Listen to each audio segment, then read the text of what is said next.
Quem me conhece sabe que há 2 anos atrás, eu enfrentei o inverno mais difícil da minha vida até hoje.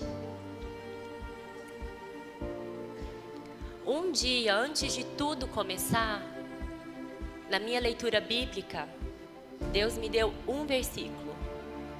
Eu não sabia de nada, eu não tinha ideia do que estava por vir. E na minha leitura bíblica tinha Deuteronômio 16:1, que diz: guarda o mês de Abibe, para quem não sabe, é como se fosse o nosso janeiro, é o primeiro mês do ano. Guarda o mês de Abibe e celebra a Páscoa do Senhor, teu Deus. Porque no mês de Abibe, o Senhor teu Deus te tirou do Egito de noite. E essa palavra, de noite, ficou incrustada no meu coração. Eu fiquei pensando, o que seria naquela época que não tinha eletricidade, que não tinha... O que é que Deus tirou o povo de Israel do Egito de noite?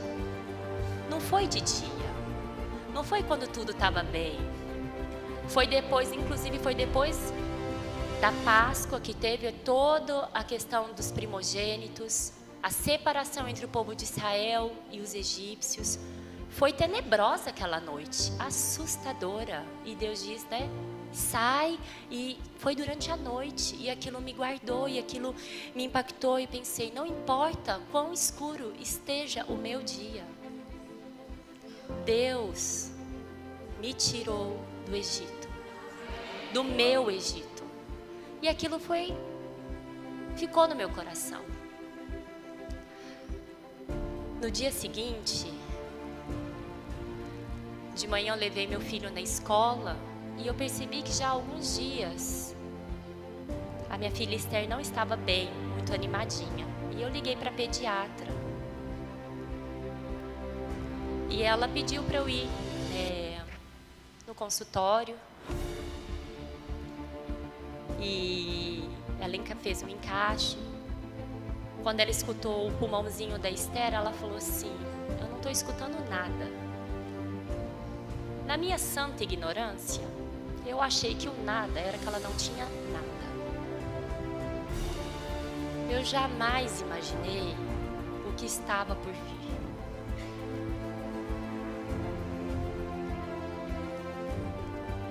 Ela falou, vai para o hospital, para o pronto-socorro, e de lá você me liga.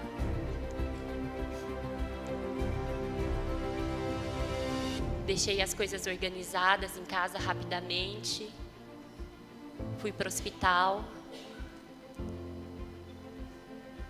Ela fez o exame, o raio-x. E aí a médica disse assim para mim: internação imediatamente. E ela foi para a sala de emergência da UTI. Naquele momento, eu lembro de ter perdido as forças dos meus joelhos. Já colocaram ela na maca, já colocaram oxigenação, já colocaram um monte de coisa nela. Eu tenho muito a agradecer a todas as pessoas que o Senhor colocou no processo. A doutora Ana, que é a médica da Esther, apareceu no hospital logo em seguida, já foi me ajudar. Nós esperamos, não tinha vagas, nós esperamos, isso era perto do meio-dia. Eu sei que nós fomos entrar realmente no quarto, era meia-noite.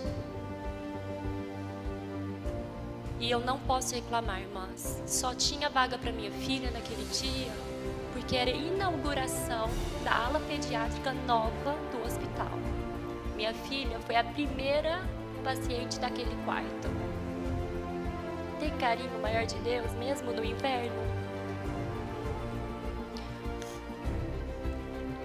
Eu me lembro de entrar no quarto e uma voz muito clara no meu interior dizendo assim: me louve até o final. Irmãs, eu não sabia o que aquilo significava. Eu sabia que era num contexto, porque eu tinha lido um livro um tempo antes e aquilo tinha ficado no meu coração. Eu sabia que estava relacionado à experiência daquele livro. Mas eu não tinha ideia do que estava por vir. Mas uma coisa eu tive: temor. Então eu ajoelhei e falei: Senhor, eu não sei o que está por vir, mas eu não quero murmurar. Me ajude a louvar até o final. Eu lembro que naqueles 3 primeiros dias eu fui assim atropelada por informações e por procedimentos. Nós entramos meia-noite, quando for 4:30 da manhã, a enfermeira entrou no quarto e falou: por favor, quero que você preencha todos estes papéis. Sua filha vai para o centro cirúrgico. Minha filha tinha 1 ano e 4 meses. Eu fui sozinha, porque aquela falsa sensação de que se ela está comigo, então está tudo sob controle. Ela falou assim: sozinha, ela precisa entrar sozinha com os médicos, você não pode entrar. Daí eu fui dar uma, e ela me deixou, acho que eram uns 15 papéis, uma página após a outra, de todos os riscos que a minha filha poderia sofrer. Inúmeros. E você assina embaixo que se acontecer você não vai processar o hospital.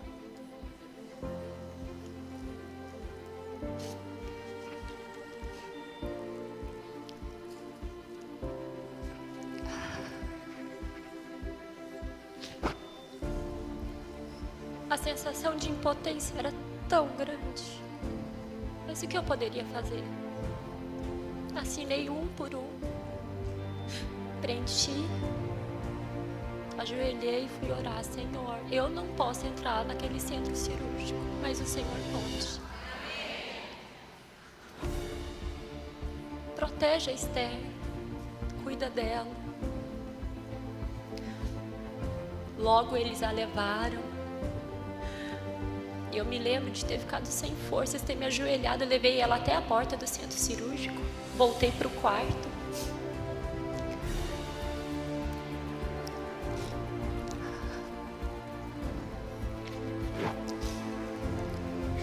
E me lembro de ter me ajoelhado numa poltrona que tinha lá no quarto. Mas, irmãs, eu não sabia como orar.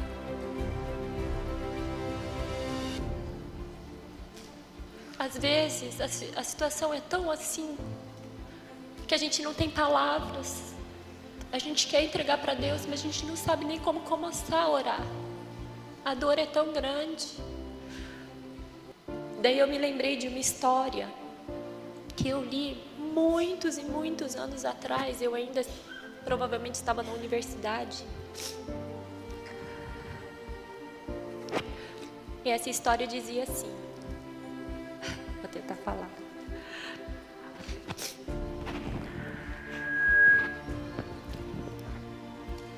Moody conta a história de um menino criado em um orfanato inglês.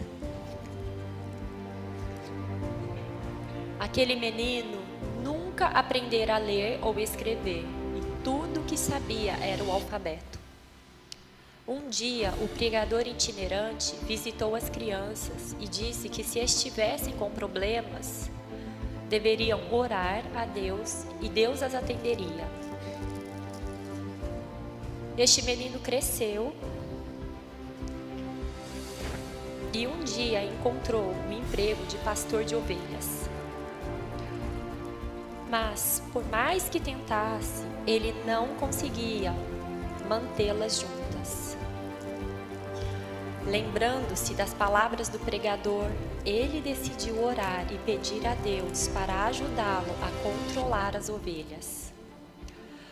Um homem passando pelo campo ouviu e, quando olhou para ver quem era, viu o menino de joelhos recitando o alfabeto A, B, C, D.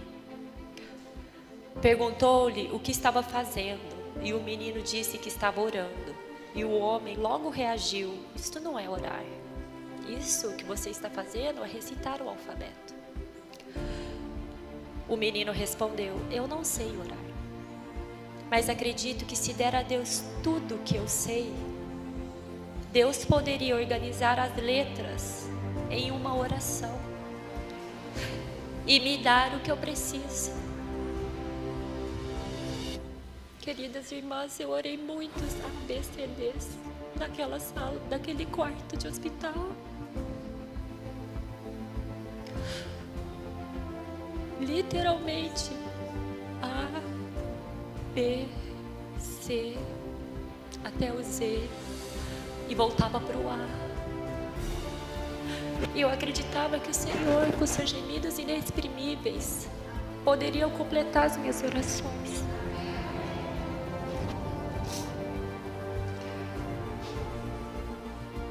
Logo que ela voltou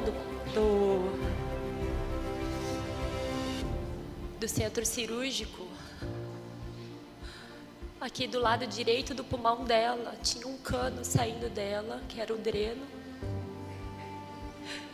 E a cor da pus que saía era marrom, quase preto. E era tão denso que entupia esse caninho, esse dreno. Depois de 3 dias,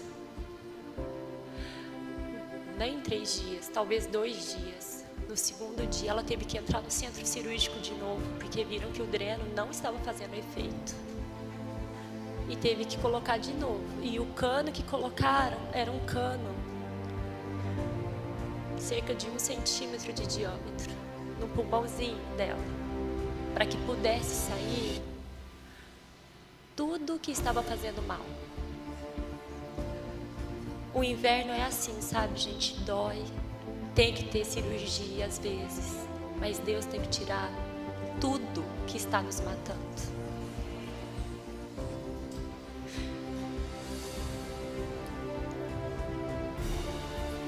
Na primeira semana, eu não conseguia sentar e orar direito. Mas os hinos me acalmaram muito e eu cantava muitos e muitos e muitos hinos no quarto. Alguns muito conhecidos, como Não é minha graça que basta, ou alguns cânticos de criança, como Meu barco é pequeno, Grande é o mar, Jesus segura a minha mão. Ele é meu piloto. E tudo vai bem.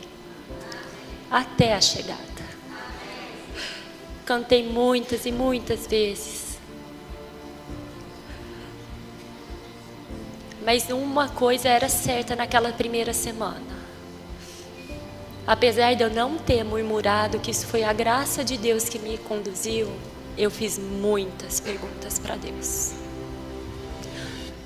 Eu questionei como é que ele podia ter pedido para Abraão o filho dele. Eu falei, Deus, você não tem ideia do que você pediu para Abraão. Audaciosa, né? Eu falei, Deus, você não está entendendo o que é ser homem.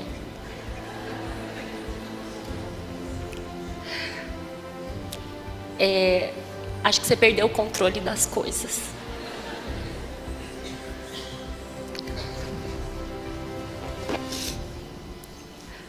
E naquela primeira semana eu também fugi das minhas orações, aquelas verdadeiras orações.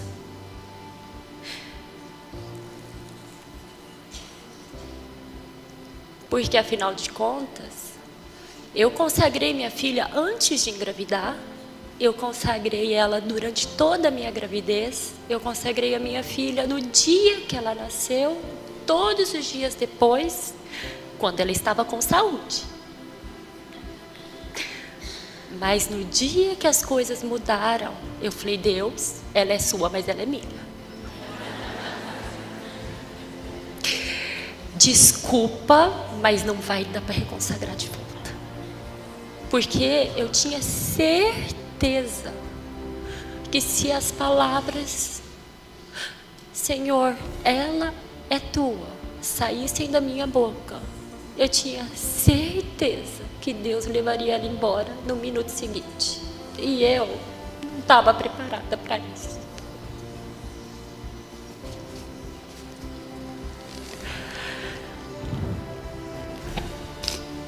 O medo, o pânico, o pavor, e aquilo foi crescendo dentro de mim de tal maneira que eu comecei a estender isso. Então eu começava a pensar, meu filho está na escola, meu Deus, ele vai cair lá do parquinho, vai bater cabeça. Ai, meu marido está indo de carro, aí ele vai ter um acidente, meu Deus. E aquilo foi crescendo. E outras coisas da minha vida que estavam bem, que o Senhor estava cuidando, eu comecei a entrar em pânico.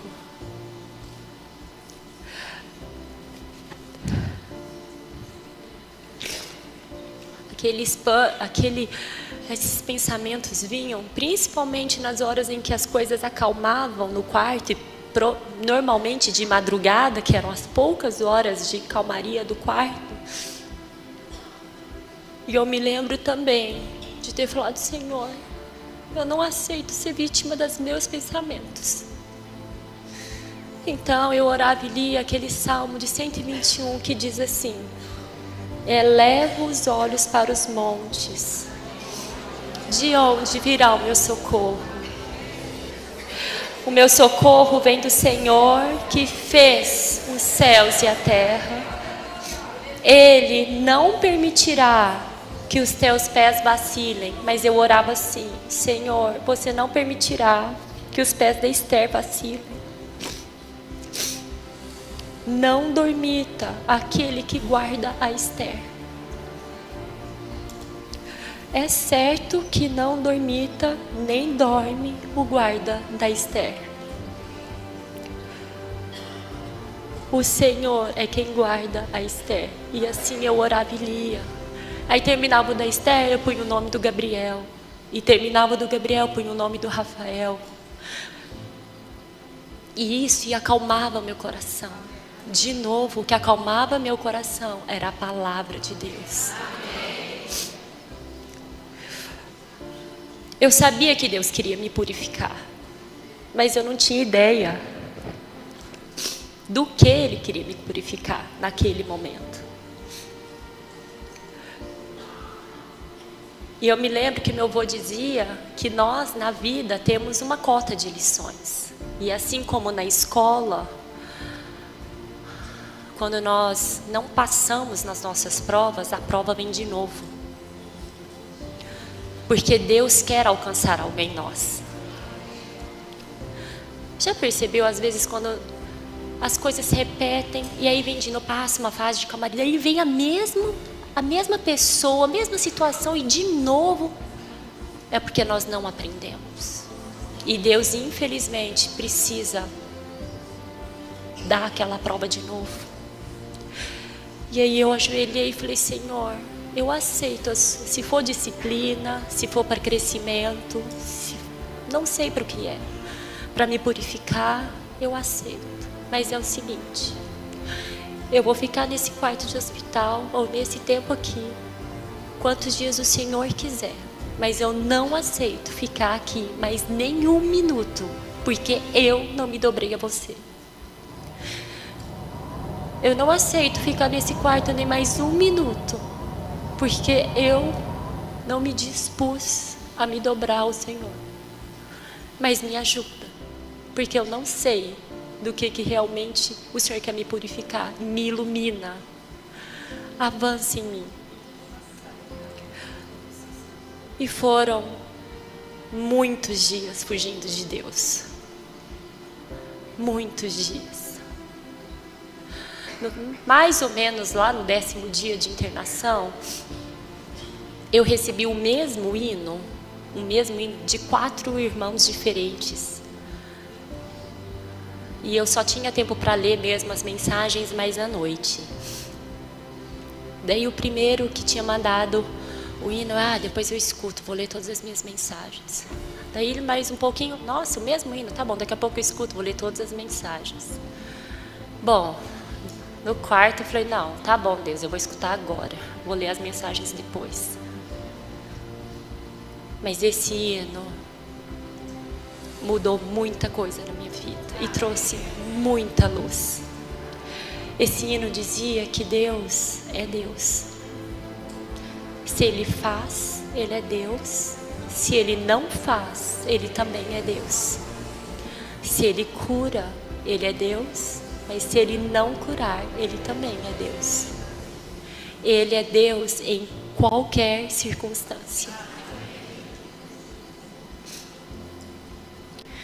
Irmãs, eu me lembro de ter ajoelhado no cantinho que tinha no quarto, ter pedido perdão para o Senhor, e fiz uma oração diferente. Eu confessei os meus medos. Falei: Deus, perdoa-me. Não é pelo que o Senhor faz, é pelo que o Senhor é. Eu quero experimentar quem você é. Senhor, eu tenho medo de te reconsagrar minha filha, porque eu tenho medo que você a leve embora. Eu tenho medo de como eu vou viver depois. E fui contando os meus medos para Deus, um após um. E o interessante de confessar, irmãs, é que Deus também foi me libertando de um a um dos meus medos. Não é só chegar para Deus e falar: Deus, cuida dos meus medos. Dê nome aos seus medos. Dê nome ao medo que você tem e por que você tem medo. Tenha uma conversa sincera com Deus. Mudou tudo para mim naquela noite. Não sei quanto tempo eu fiquei.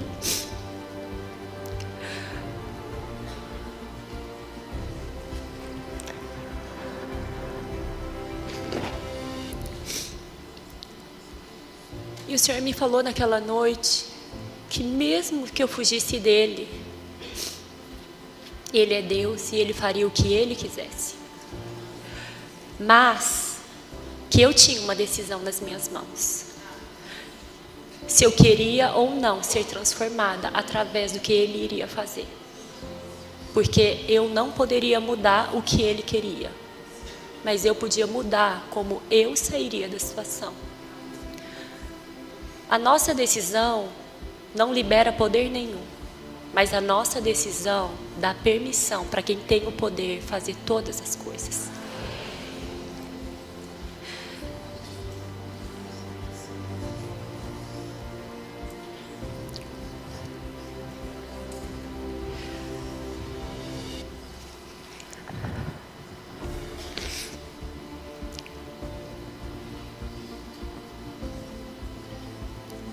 Naquela noite eu também orei ao Senhor, que eu não queria ser a mesma do começo do inverno até o fim do meu inverno. E o que o Deus que eu conhecia no começo do meu inverno não poderia ser o mesmo do fim do meu inverno. Irmãs, eu escolhi ter uma tenda de encontro com Deus. E Deus nos encoraja que cada uma de nós tenha essa tenda do encontro.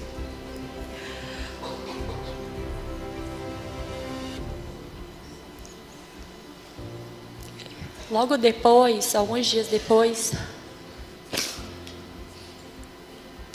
nós teoricamente estávamos caminhando para o fim do tratamento, no 14º dia.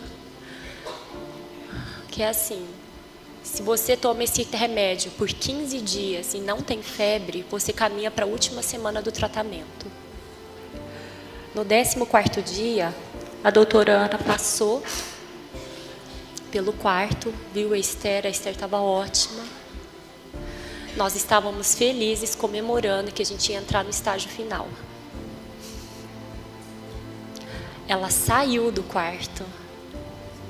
Nem 5 minutos depois, quando eu fui trocar a Esther, no mesmo local onde estava a drenagem, saiu uma substância marrom, muito esquisita, e estava pegando por todo o curativo aqui nas costas. Na hora eu chamei a enfermeira foi correndo, chamou a chefe da UTI.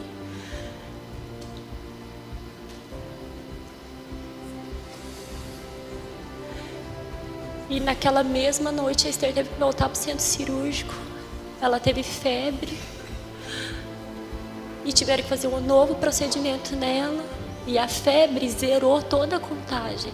Era como se não tivesse tido tratamento nenhum. E eu me lembro de ter ido ao céu, ao inferno em 5 minutos. Porque quando a doutora Ana estava saindo do quarto, eu estava radiante. E quando eu voltei ao quarto, eu já estava desesperada.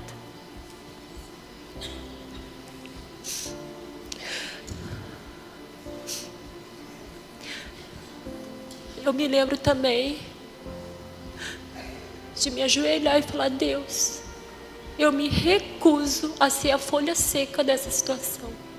Eu não sou a folha que caiu da árvore. Eu sou a árvore com raiz. Eu não posso ser vítima das circunstâncias e das notícias que me rodeiam. Eu me recuso a viver assim. Eu tenho um Senhor. Eu tenho pai, mas vivo como órfã. Naquela noite, eu orei ao Senhor que me desse a experiência de sentir paz, independente das circunstâncias. E Ele me fez lembrar de 2 versículos. Salmos 1:3, que diz: Ele é como árvore plantada junto à corrente das águas, que no devido tempo dá o seu fruto, e cuja folhagem não murcha, e tudo quanto ele faz será bem sucedido. É como árvore plantada. Essa palavra murchar, ela não murcha. Essa palavra murchar quer dizer que ela não afunda, ela não cai, ela não esmorece, ela não desfalece. E Salmos 1:3 diz: Ele é como árvore plantada junto à corrente de águas que no devido tempo... Não, é outro, desculpa, irmãs. Jeremias 17:8.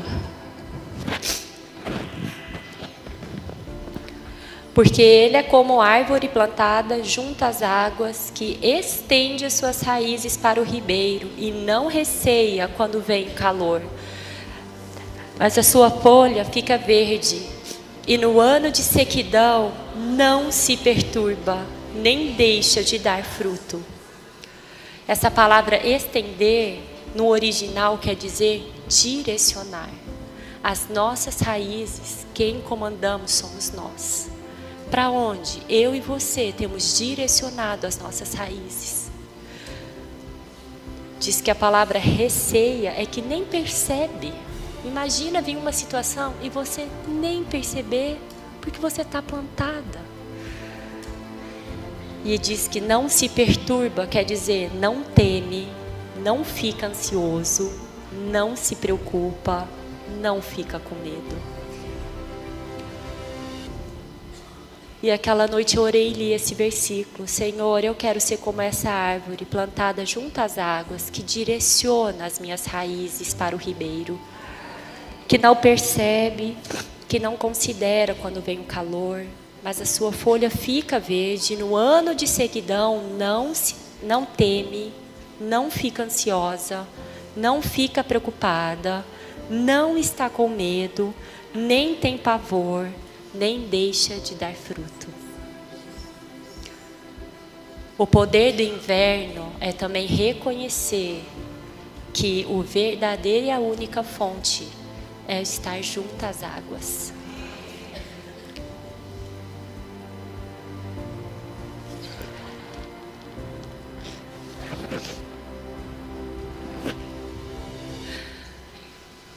Oh, Senhor Jesus.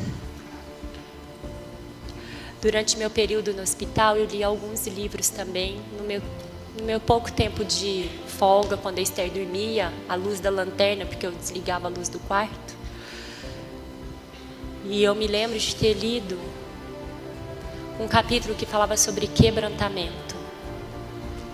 Que muitas vezes nós queremos que Deus trabalhe em nós, mas nós não aceitamos quando Ele quer vir nos destruir e moldar de novo. Deus não quer pequenas rachaduras em nós. Deus quer destruir tudo e fazer um novo. Se vai ser igual ao formato original, se vai ser maior ou menor, é prerrogativa dele. E isso ficou no meu interior. Eu falei, Senhor, eu quero sair do hospital diferente. Não quero ser a mesma Priscila que entrou. E durante as orações, o Senhor também me fez tocar no amor de Deus.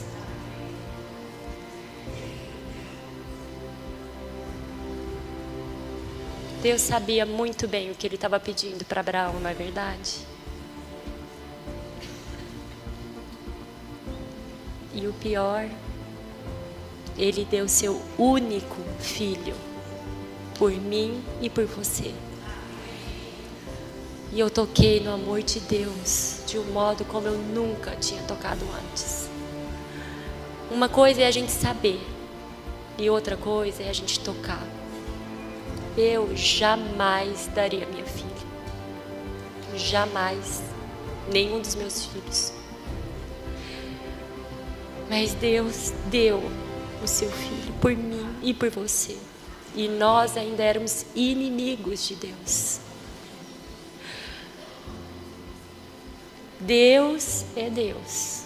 Ele é o oleiro. Nós somos só o vaso. Se Ele quiser destruir e jogar os cacos no lixo, é prerrogativa dele. Se Ele quiser reconstruir, é prerrogativa dele. O inverno é para que a gente tenha esse encontro com Deus e nós saiamos mudadas.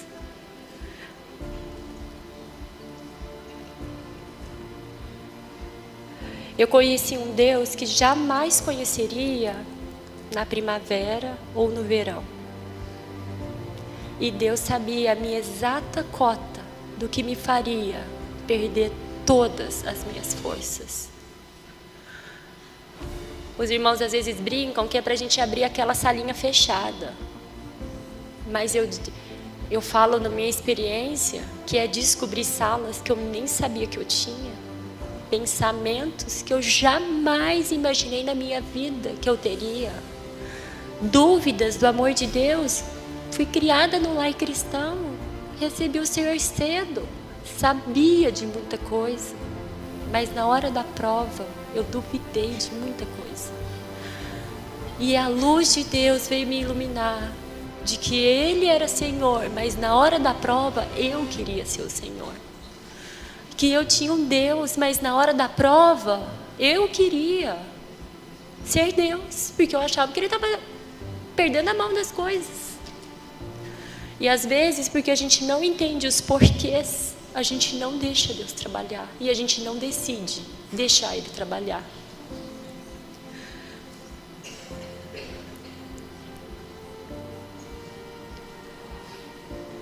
Mas sabe o que acontece nesses encontros? Deus muda você e me muda. E quando nós tocamos no amor de Deus, tudo muda de perspectiva. Mostra quanto Deus é magnânimo e quanto eu sou pequena.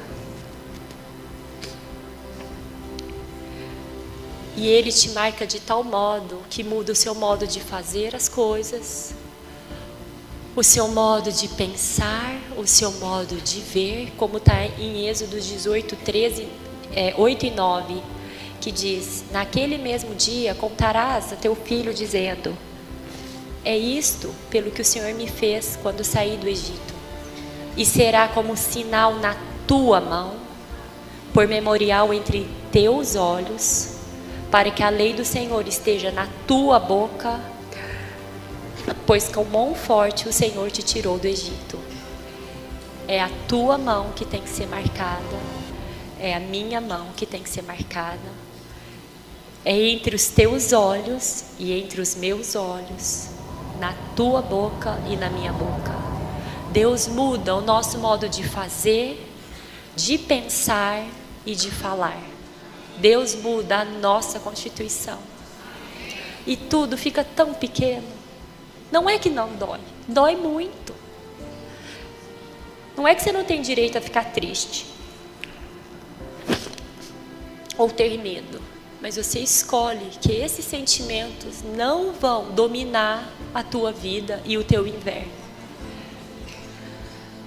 Em Apocalipse 2,17 também diz, eu amo esse hino, quem tem ouvidos, ouça o que o Espírito diz às igrejas. Ao vencedor dar-lhe-ei do maná escondido, bem como lhe darei uma pedrinha branca, e sobre essa pedrinha é escrito um novo nome, o qual ninguém conhece, exceto aquele que o recebe. Essa pedrinha branca é a aprovação de Deus e um nome querido de intimidade que você aprendeu nos momentos de dificuldade. Você tem, assim como um casal ou melhores amigas, tem às vezes apelidos carinhosos. Deus vai te dar um novo nome. Só Ele sabe como Ele te consolou. Só Ele sabe como Ele te carregou no colo. E só você sabe como foi receber esse abraço. Como foi receber este cuidado.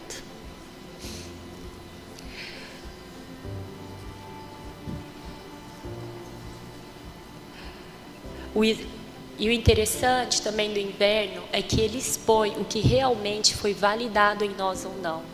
A Esther, ela tinha tomado as vacinas, ela estava em dias com as vacinas, com a primeira dose e com os reforços, mas ela não tinha sido completamente imunizada e foi por isso que ela pegou a doença. Eu nunca imaginei que uma pneumonia poderia ser o que foi. Para mim, pneumonia era aquele negócio, você vai, fica no hospital, faz umas inalações a mais, uma injeção, toma um remedinho. Eu nunca imaginei que iriam colocar um cano no pulmão da minha filha.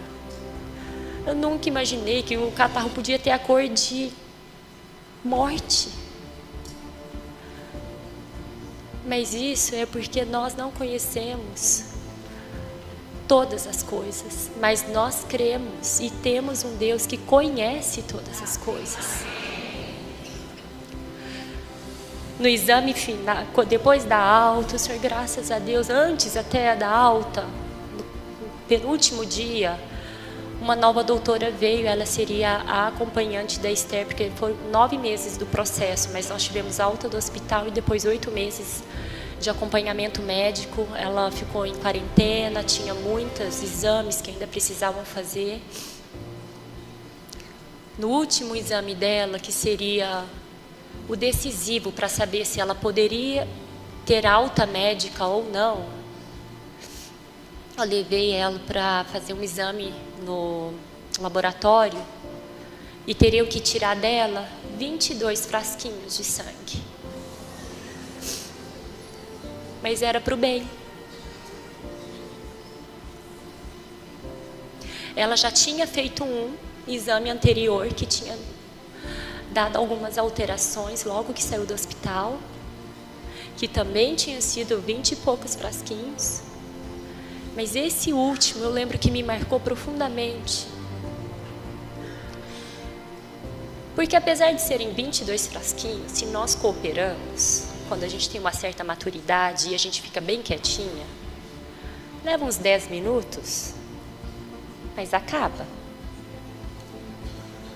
A Esther, com todo o trauma do hospital, com todo o trauma das pessoas, ela chorava tanto e ela se esperneava tanto que a agulha entrava, mas o sangue não refluía. E furaram ela mais de 20 vezes. Quanto mais ela se agitava, mais um adulto entrava na sala, mais segurava ela, ao ponto de ter 4 adultos, mais eu, que ela estava no meu colo, segurando ela, para que a gente pudesse completar o exame. E seria o exame que daria alta para ela, se tudo desse certo. E eu lembro que eu fiquei nessa sala por quase 2 horas. E no final a gente conseguiu tirar só 6 frascos. E até as enfermeiras falaram, não, gente vai conversar com o laboratório, a gente vai dar um jeito e ela vai fazer todos os exames que ela tinha que fazer, porque eram 22 frasquinhos, mas eram assim mais de 40 exames. E eu saí esgotada daquela sala, mas tão exposta diante de Deus, porque às vezes Deus só quer dar uma agulhadinha, porque Ele quer te dar alta, passar para uma nova fase, e você esperneia tanto, e eu esperneio tanto, e eu brigo tanto, que tem que entrar um outro adulto para segurar, e aí esperneio mais, e aí tem que entrar outro para segurar, daí você esperneia mais e grita, e outro para te segurar, e aquilo acabou fazendo várias feridas nela, que não precisavam, e nós também, muitas vezes, nós temos feridas que nós não precisamos, porque nós lutamos contra Deus, porque lutamos contra as situações que Deus nos deu. É uma agulhada? Dói, dói. Mas se a gente aceita, se a gente permite que esse exame seja feito, pode te dar alta. Eu lembro de ter saído esgotada e tão exposta daquele sala de laboratório. Falei, Senhor, quantas vezes eu sou assim, do jeitinho que a Esther foi, ou pior. Ela fez isso, porque é claro, com recém 2 anos feitos, que maturidade ela tinha, não é verdade? Mas é isso, Deus quer crescer em nós. Deus quer a nossa maturidade também, através das situações. E sabe o que acontece, irmãs?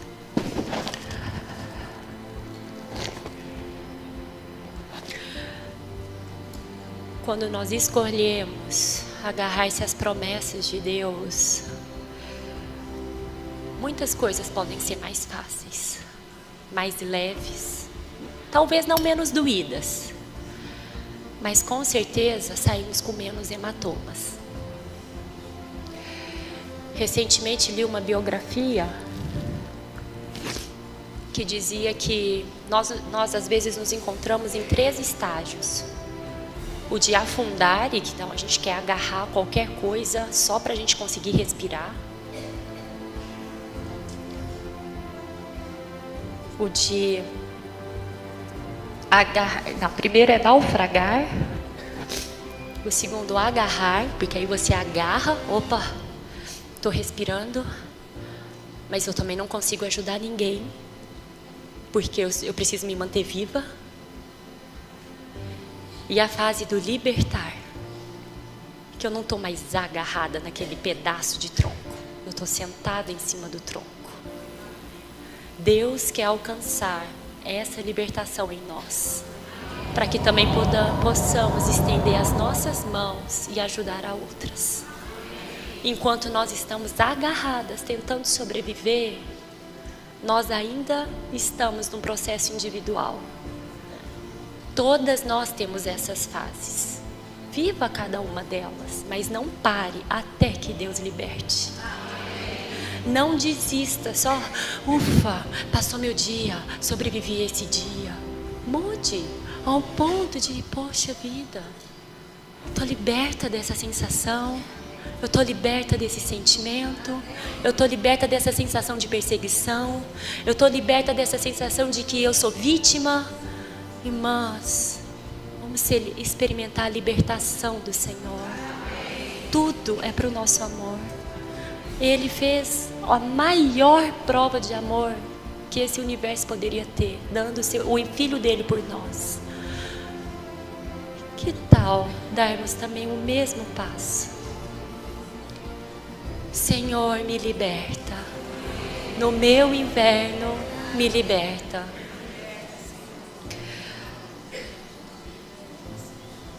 E aí, sabe o que acontece? Um novo ano vem. É gostoso ter um ano novo. Quando foi a última vez que você teve um réveillon com Deus? Será que entra ano e sai ano, mas nossa vida espiritual está na mesma pegada? A gente está assim, você se sente às vezes naquela rodinha do hamster? Correndo, correndo, correndo, correndo, sem sair do lugar. Às vezes eu me pego assim. Nossa, vem situação, a mesma rodinha, não é possível. Na Bíblia existem muitos e muitos versículos falando sobre o ano, o primeiro dia, no primeiro mês do ano. No primeiro dia do primeiro mês do ano, Deus tirou o povo do Egito. No primeiro dia do primeiro ano, Deus estabeleceu a santificação do templo. No primeiro dia do primeiro ano,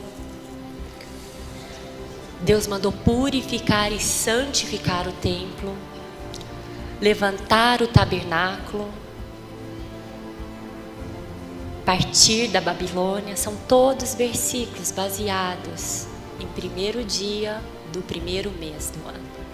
Queridas irmãs, Deus quer ter conosco primeiros dias de primeiros meses do ano. Um 1º de janeiro na nossa vida com Deus. Não importa quantos anos a gente esteja, vem o inverno, é para purificar. As feridas mostram o nosso interior, as feridas mostram os nossos reais sentimentos, quem nós realmente somos. Mas uma coisa que é o primeiro dia do ano, comemora uma nova fase com Deus, com crescimento.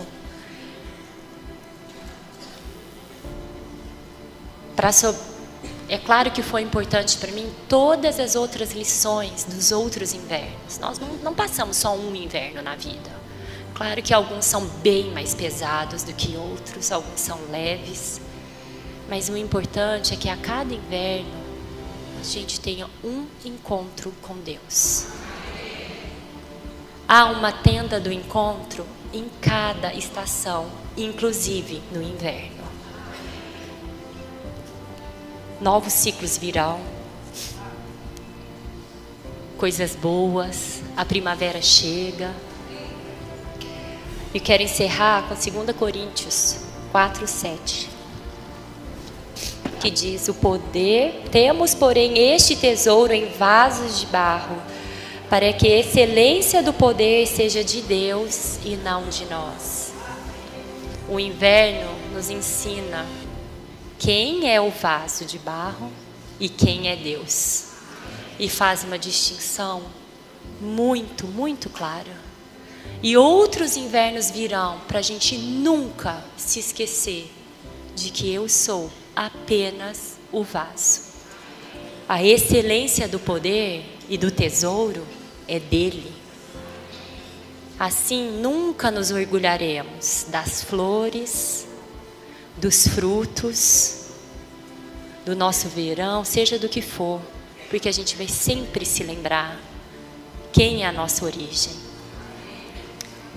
E Deus, o amor do Pai muda tudo.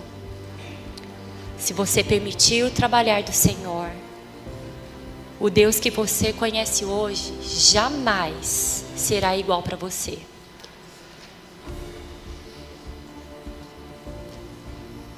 Os seus encontros lhe darão uma nova intimidade com Deus, um novo nome, uma fé mais pura e um novo ano. Pessoas que já passaram por muitas e muitas provações, eu tenho lido muitas biografias de grandes homens de Deus, e uma coisa é certa dentre eles: apesar de ninguém pedir as situações difíceis, os que realmente se encontraram com Deus não gostariam nunca de voltarem a ser quem eram antes. Irmãs, que nós nunca sejamos dia após dia a mesma pessoa.